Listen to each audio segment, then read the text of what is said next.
అలిగారా? తమను చిన్నచూపు చూశారని ఫీల్ అవుతున్నారా? అసలు పిఎస్సి మీటింగ్ వేళ ఏం జరిగింది? అసలు కాంగ్రెస్ పెద్దలు వాళ్లను ఎందుకు పట్టించుకోలేదు? వాళ్లను వద్దనుకున్నారా? వాళ్ళ అవసరం లేదనుకున్నారా?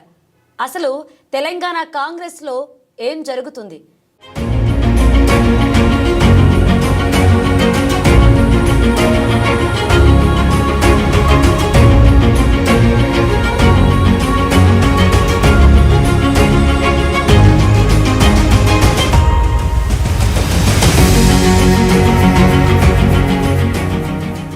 మర్యాద కరువైతే మనసు చివుక్కుమంటుంది.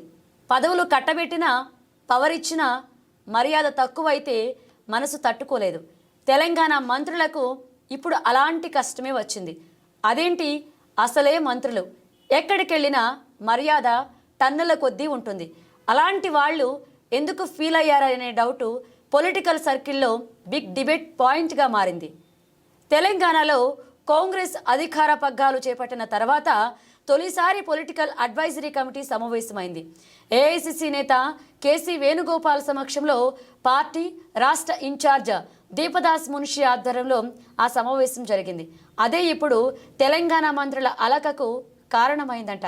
ఈ సమావేశం జరుగుతుంది అని తెలిసినప్పటి నుంచి ఏం విషయాలు మాట్లాడాలో, ఏ అంశాలు ప్రస్తావించాలో పెద్ద హోంవర్క్ చేశారట మంత్రులు.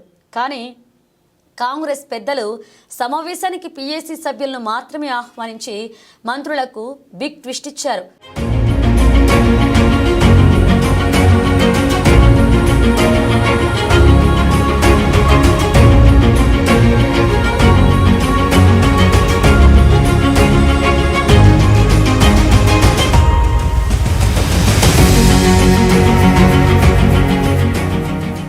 దీంతో ఇన్విటేషన్ లేని మంత్రులు అవమానంగా ఫీల్ అవుతున్నారనేది గాంధీ భవన్లో వినిపిస్తున్న గాసిప్.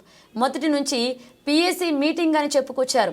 పిఎస్సి సభ్యులను ఎలాగూ ఆహ్వానిస్తారు, ఇక మంత్రులను కూడా పిలుస్తారని ఊహించుకున్నారు. కానీ వారి ఆశలు అడి ఆశలు అవ్వడంతో ఆ మంత్రులంతా గుర్రుగా ఉన్నారట.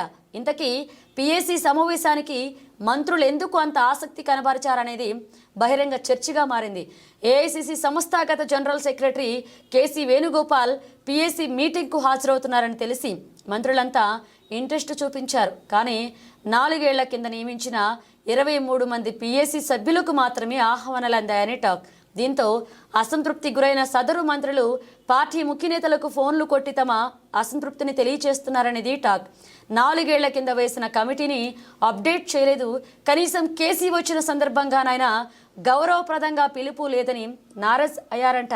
పార్టీ ప్రభుత్వానికి సంబంధించిన అంశాలపై చర్చలో తమ భాగస్వామ్యం అవసరం లేదా అని ప్రశ్నించారంట.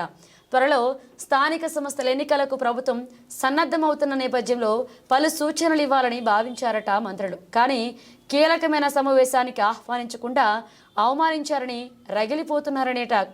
మరి ఈ వ్యవహారాన్ని పార్టీ అధిష్టానం ఎలా డీల్ చేస్తుంది, మంత్రులను ఎలా సముదాయిస్తారనేది ఇంట్రెస్టింగ్గా మారింది.